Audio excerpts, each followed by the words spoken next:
Hi guys, welcome back to my channel Shravyasri. Yes, ఇప్పుడైతే నేనేంటంటే love story నుంచి ఒక డాక్టర్ జోన్కి అయితే తీసుకెళ్దాం అనుకుంటున్నాను. అంటే ఇప్పటివరకు ఒక లవ్ స్టోరీస్ చూసాం కదా, ఇప్పుడు డాక్టర్ సంబంధించినవి చూద్దామా. సో ఫస్ట్ ఆఫ్ ఆల్ ఏంటంటే నేనైతే కొన్ని సిరీస్ చూసాను డాక్టర్ బ్యాక్గ్రౌండ్ ఉన్నవి. సో అందులో ఒక బెస్ట్ నేను చెప్తాను కొన్ని. అందులో ఫస్ట్ ఏంటంటే డాక్టర్ రొమాంటిక్ సిరీస్ నేమ్. ఇది 3 సీజన్స్ ఉంటాయి, బట్ 2 సీజన్స్ వాడు తెలుగులో డబ్ చేశాడు. అండ్ ఇదైతే ఎంఎక్స్ ప్లేయర్లోనే అవైలబుల్గా ఉంది. ఎస్, స్టోరీ వచ్చేసి డాక్టర్ రొమాంటిక్ అన్నాను కదా అని రొమాంటిక్గా లేదు అది ఇది అని చెప్పి అనకండి.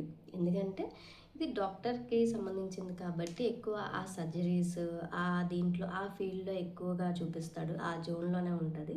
రొమాంటిక్ అంటే ఉంటుంది లవ్ అవన్నీ డాక్టర్స్ మధ్యలో ఇది ఉంటుంది, కాకపోతే ఎక్కువగా ఉండదు. ఎక్కువ ఈ సర్జరీస్ మీద ఫోకస్ ఉంటుంది. సో ఇందులో మెయిన్ క్యారెక్టర్ వచ్చేసి టీచర్ కిమ్. సో ఆయన ఏంటంటే సీనియర్ డాక్టర్, ఏ సర్జరీ అయినా సరే ఈజీగా చేసేస్తారనమాట. సో అతని దగ్గర ట్రైనింగ్ అవ్వడానికి అండ్ అతని బ్యాక్గ్రౌండ్లో ఉన్న కొంతమంది, అందులో ఒక హీరో హీరోయిన్ అందరూ ఉంటారు. సో వాళ్ళు కూడా లవ్ స్టోరీ ఉంటుంది.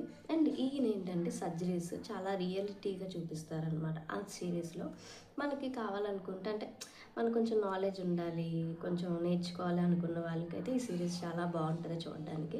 ఎందుకంటే మనకు సర్జరీస్ దగ్గర నుంచి చూస్తే ఎలా ఉంటుంది అది మొత్తం చూపిస్తాడనమాట, ఆ ప్రాసెస్ అండ్ అవన్నీ కూడా మనకి బాగుంటుంది చూడడానికి. బట్ ట్రైనింగ్ అయిన వాళ్ళకి వాళ్ళందరికీ యూస్ఫుల్గా ఉంటుంది నాకు తెలిసినంత వరకు. ఫస్ట్ సీజన్ 1లో ఆయన సీనియర్ డాక్టర్ అండ్ ఆయన అన్ని సర్జరీస్ ఈజీగా చేస్తూ ఉంటారు. అండ్ ఆ స్టోరీ కంటిన్యూస్ సీజన్ 2లో ఉంటుంది. సీజన్ 2 నెక్స్ట్ పార్ట్లో చెప్తా. Bye bye.